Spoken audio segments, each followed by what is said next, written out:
அதையும் உடம்பு சரி பண்ணி இப்படியே ஒரு 6 மாத காலம் ஜாலியாக போச்சுப்பா. அப்படிதான் சொல்லணும். என்னால் ஒரு 10 பைசா பிரயோஜனம் என்னுடைய குடும்பத்துக்கு. அதை எனக்கு எப்பயுமே என்னால் இதை ஜீர்ணிச்சுக்கிறவே முடியாது. ஏன்னா எனக்கு விவரம் தெரிஞ்ச நாளையிலேருந்து நான் வேலை பார்க்குறேன். முதல்ல நான் வேலை பார்த்தது கல்யாணம் ஆயிடுறதுக்கு முன்னாடி 5ஆம் கிளாஸ் படிக்கும்போதே நான் வேலைக்கு போயிட்டேன் மக்களை. நீங்கள் நம்பினாலும் சரி நம்பலைனாலும் சரி, சொல்லப்போனால் அதை தான் நான் சொல்லியிருக்கணும். ஹாய் ஃப்ரெண்ட்ஸ், அனைவருக்கும் இனிய மாலை வணக்கம். எல்லோரும் எப்படி இருக்கீங்க? நல்லா இருக்கீங்களா? நானும் நல்லா இருக்கேன். சரி வாங்க, எல்லோரும் சாப்பிட்டீங்களப்பா? அக்காவும் சாப்பிட்டாச்சு. சரி வாங்க, இப்போ நம்ம ஒரு மலரின் கதை அப்படின்ற தொடரில் 127வது பகுதியை நம்ம ஃபைனலாக பார்த்து முடிச்சிருந்தோம். இப்போ பார்க்க போகிறது 128வது பகுதியை நம்ம பார்க்கலாம். அதில் அதாவது 127ல் போன பகுதியில் நான் என்ன சொல்லியிருந்தேன் ஃபைனலாக அப்படின்னு பார்த்தீங்கன்னா, அதாவது என்னுடைய மாவு வியாபாரத்துக்கு ஒரு முற்றுப்புள்ளி வச்சுட்டாப்புல. அது யாருன்னு தெரியல, ஒரு வழிபோக்கர் தட்டி விட்டு அதை ஒன்றும் இல்லாமல் ஆக்கிட்டார். இந்த வீட்டில் தான் சண்டையை போட்டு அதை பிரச்சனையாகி சரின்னு சொல்லி அங்கேருந்து இங்கே மாவு வச்சு ஒரு 2 மாதம்தான் அதுக்குள்ளே ஒருத்தர் முடிச்சு விட்டாப்புல. அந்த நல்ல மனிதர் யாருன்னு தெரியல. சரி, அதை முடிச்சு விட்டதுலேருந்து தான் நான் அதை தான் ஃபைனலாக சொல்லியிருந்தேன். அதுக்கப்புறம் என்ன பண்ணேன் ஏது பண்ணேன்றதை பார்க்கலாம் அப்படின்னு சொல்லி ஃபைனலாக முடிச்சு. சரி வாங்க, இப்போ 128வது பகுதியில் பார்க்கலாமா? வாங்க வீடியோ. சரிப்பா, ஒரு வழியாக மாவு பிஸ்னஸுக்கு ஒரு முடிவு கிடச்சிருச்சு. நல்ல உயர்ந்த மனிதரால் வழிபோக்கறனால எனக்கு ஒரு முடிவு கிடச்சிருச்சு.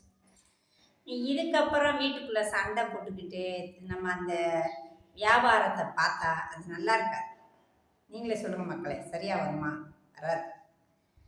சரின்னு சொல்லிட்டு நான் அப்படியே விட்டுட்டு ஒரு 6 மாத காலம் பேசாமல் வீட்டு வேலையை பார்த்தோமா, பிள்ளையை போய் ஸ்கூலில் விட்டோமா, ஸ்கூல்லேருந்து கூட்டிகிட்டு வந்தோமா, ஒரு ரேஷன் கடைக்கு போனோமா, ஒரு நல்லது கெட்டதில் கலந்துக்கிட்டோமா, இப்படியே என் பொழுது ஒரு 6 மாத காலம் போயிடுச்சு.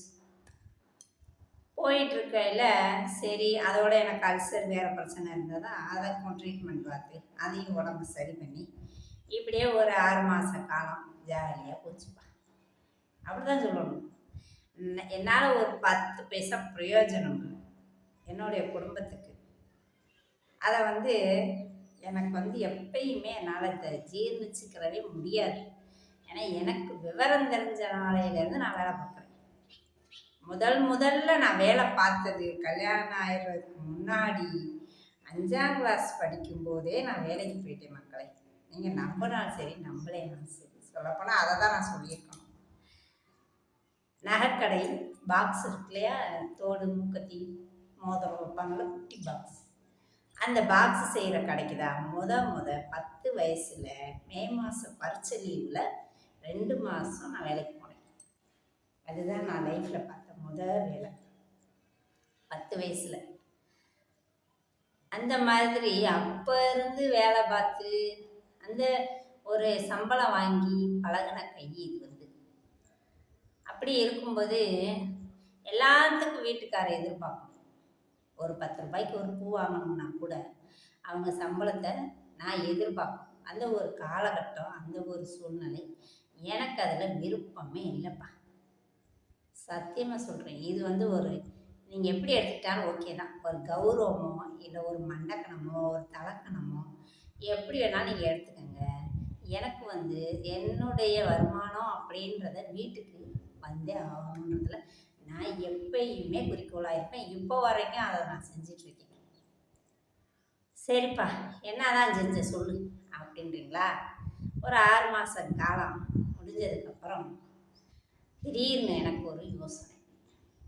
என்ன யோசனை அப்படின்னா, அப்போ கடன்லாம் கிடையாது.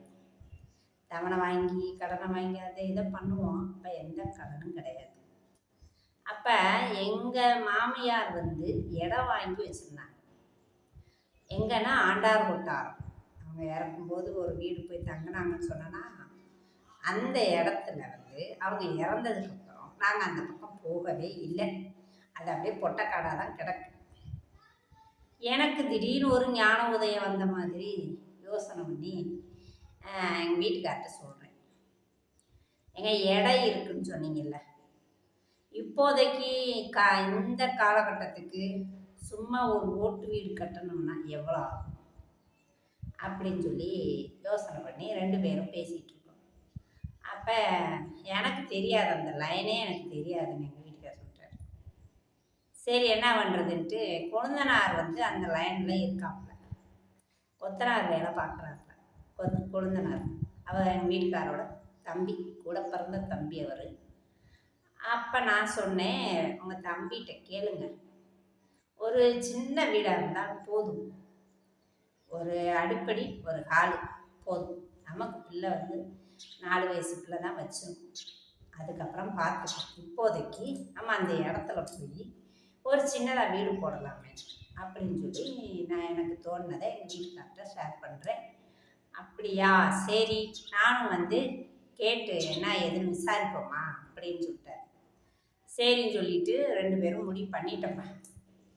முடிவு பண்ணதுக்கப்புறம் ஏதோ வழியில் போகையில் வேலைக்கு போகும்போதோ வரும்போதோ தெரியல, ரோட்டில் அவங்க தம்பியை எங்கள் வீட்டுக்காரர் பார்த்துருக்காரு. பார்த்துட்டு இந்த மாதிரிடா அண்ணி வந்து முக்கியமான விஷயம் ஒன்று பேசணும்னு சொன்னால், நீ ஃப்ரீயாக இருக்கேல வா நம்ம பேசுவோம் அப்படின்னு சொல்லி அவங்க தம்பிகிட்ட சொல்லியிருக்காரு.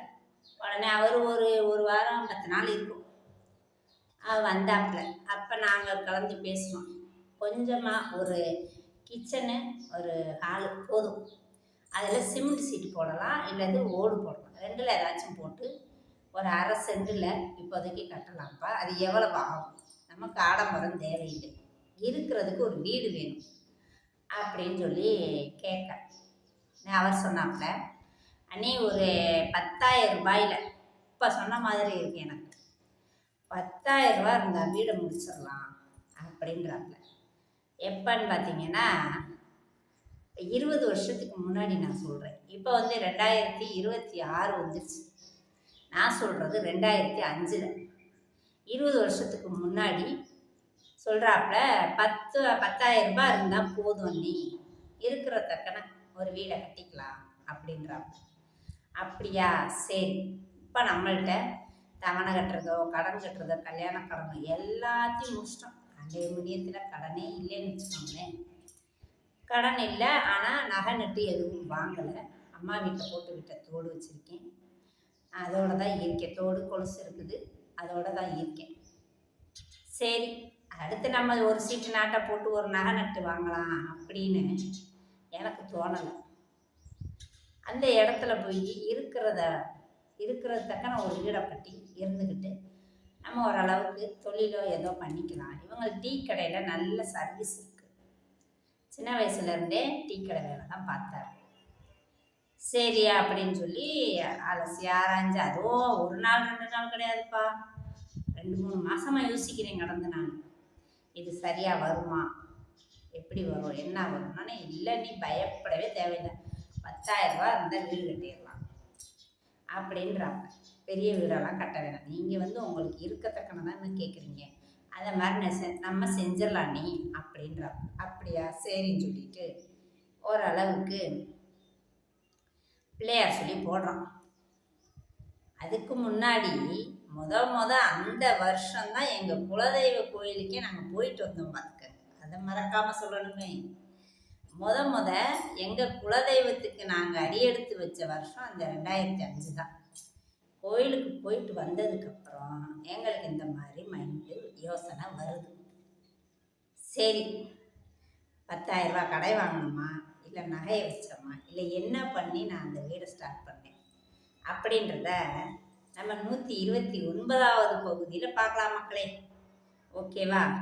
சரி, வீடியோ பிடிச்சினா லைக் பண்ணுங்கள், மறக்காமல் சப்ஸ்கிரைப் பண்ணுங்கள். பொன் தமிழ் ஸ்டோரி சேனலுக்கு கொஞ்சம் சப்போர்ட் பண்ணுங்கள். அந்த கமெண்டை கொஞ்சம் போடுங்க. உங்கள் பொண்ணான அந்த கருத்துக்களை அந்த கமெண்ட் பாக்ஸில் போடுங்க தங்கங்களா. சரிங்களா?